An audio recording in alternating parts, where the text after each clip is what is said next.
Transcription number 45. Dictation at 80 words per minute.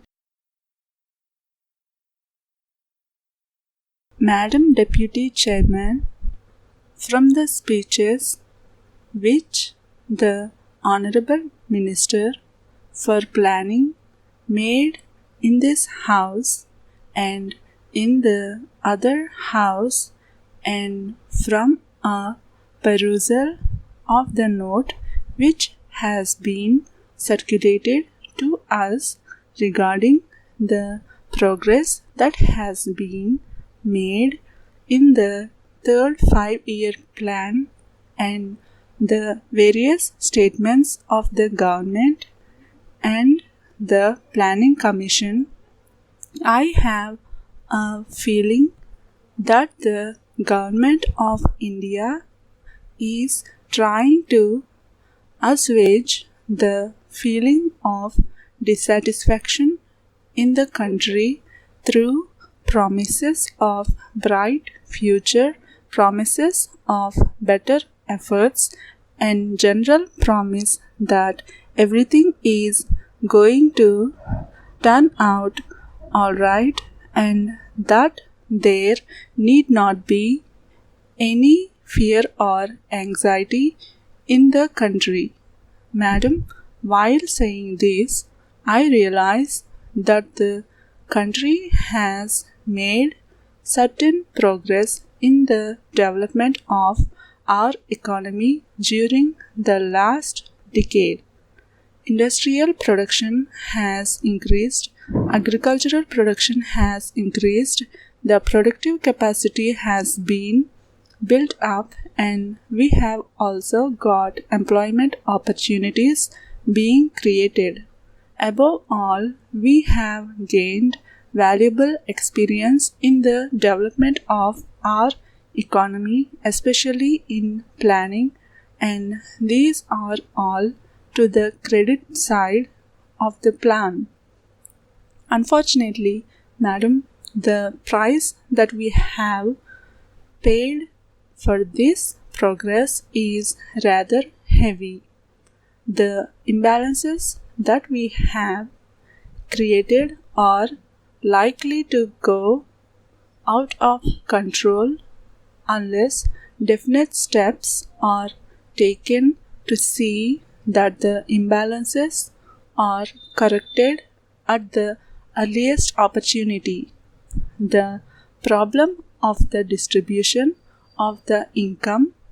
that is generated as a result of the development efforts in the country is a perennial question and comes up again and again in one form or the other before this House, and though I realize that no definite opinion is possible unless we have got some authoritative data and analysis on the subject, there is clear indication of the fact that if not economic wealth, at least economic power is being concentrated in fewer and fewer hands. As long as economic power is concentrated in such few hands, it will not be possible for us to develop in the manner in which we like, whatever may be our regulatory and control apparatus, whatever may be our policy, whatever may be the objectives that we place before the country. Similarly, the imbalance between the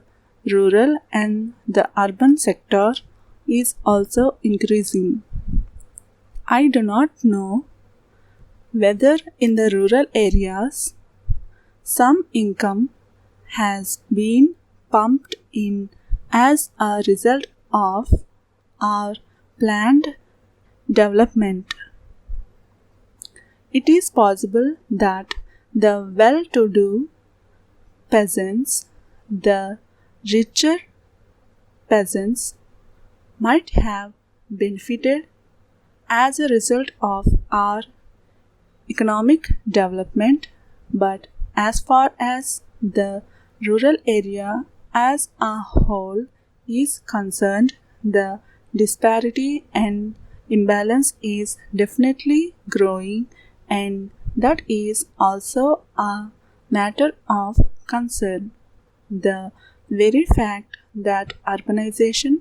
takes place at such a rapid rate in our country is visible proof that the imbalance has been growing, with the result that neither the urban areas nor the rural areas are today in a position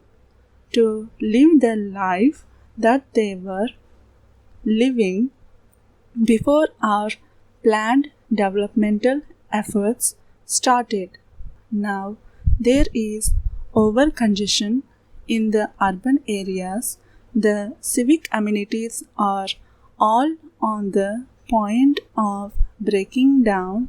and they continuously break down with the slightest accident here or there. The slums are increasing at a rapid rate, and unemployment is increasing. Whatever may be the figures regarding crimes, etc., that may be published by the government, there is a definite impression in the country that the crime situation is also deteriorating. That is because of the congestion in the urban areas, because of the difficulties due to lack of resources, they are unable to deal with the problems that arise as a result of this overcongestion, and the problem of law and order becomes more acute as a result of this urbanization. Thirdly, the question of unemployment has also taken a rather serious turn, and when the government spokesman addresses homilies to others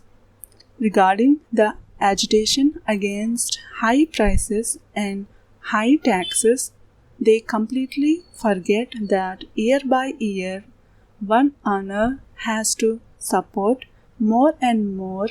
people, and we have got the authority of no less a person than the planning minister himself to say that the real income of the owner, at least in the lower income groups, has not risen, and in spite of that,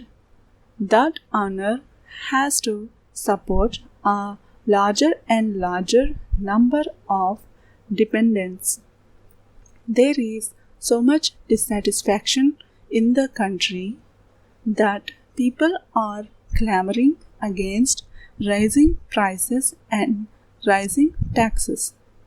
The planning minister has given us a frank picture regarding what has happened in the first year of the third plan period, and we are grateful to him for this frank picture. The figures that he has cited have given us a clear idea of what is happening to our economy at the present moment. But he has tried to strike a note of optimism. He has tried to explain the reasons that are responsible for this state of affairs, and he has also indicated that the Planning Commission is conscious of all these Drawbacks.